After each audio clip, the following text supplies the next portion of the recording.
participe à sa manière à l'élaboration de la politique municipale et à sa place.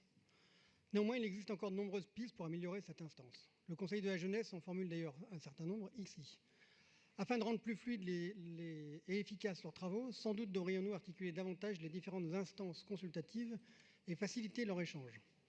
Notre groupe en avait déjà fait la demande lors du bilan des générations futures.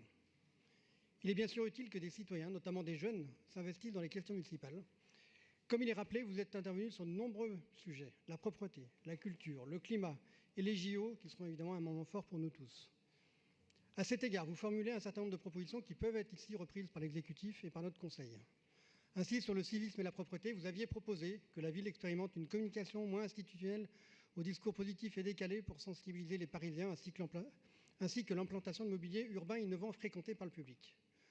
Nous en avons vu les résultats au cours de l'été et en cette rentrée. Peut-être faudrait-il à l'avenir que le Conseil parisien de la jeunesse soit aussi consulté lorsque les propositions sont reprises afin de s'assurer de la bonne conformité de leur conseil.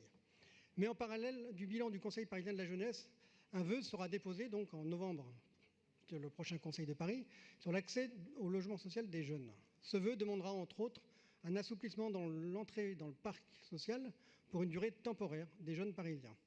Nous devrions aussi évoquer l'élargissement des dispositifs intergénérationnels et solidaires. On a eu des exemples très féconds, et notamment dans le 18e arrondissement, ou encore la possibilité à tout demandeur de logement social d'indiquer son souhait de vivre en colocation. Vous savez que c'est une situation très prisée des étudiants et des jeunes qui s'installent à Paris. La question du logement des jeunes est un enjeu majeur de la question, et la question centrale est bien celle de la construction effective de logements. Notre groupe a déjà déposé certaines propositions au cours de cette année, et notamment la transparence, et demande donc la transparence sur les chiffres de construction et leur livraison. Nous le savons, plus de la moitié des 18-24 ans continuent d'habiter chez leurs parents, selon l'INSEE, pour diverses raisons, dont celles liées à leur dossier, souvent fragile. Le budget consacré à leur loyer équivaut le plus souvent à la moitié de leurs revenus. La situation à Paris est forcément très difficile du fait de la tension immobilière très forte. Nous pouvons d'ailleurs regretter ici que le budget dédié à l'aide à l'installation dans le logement étudiant ait été divisé par 3 en 4 ans.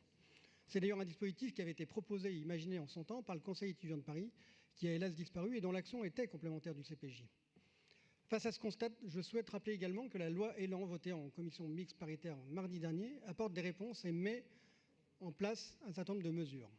Ainsi, avec la garantie Visale, l'objectif affiché est de permettre à des jeunes de ne plus solliciter de caution parentale, frein majeur pour l'entrée dans le parc. C'était d'ailleurs aussi la raison de la création de l'AIL. Grâce à une enveloppe de 120 millions d'euros, les propriétaires auront l'assurance qu'il n'y aura pas plus d'impayés de la part des jeunes qui peuvent connaître à un moment de leur vie un ennui financier. Ce dispositif, ouvert jusqu'au moins de 30 ans, s'adaptera aux différentes communes. Les plafonds seront donc ainsi de 1 500 €, charges comprises à Paris et intramuros par exemple.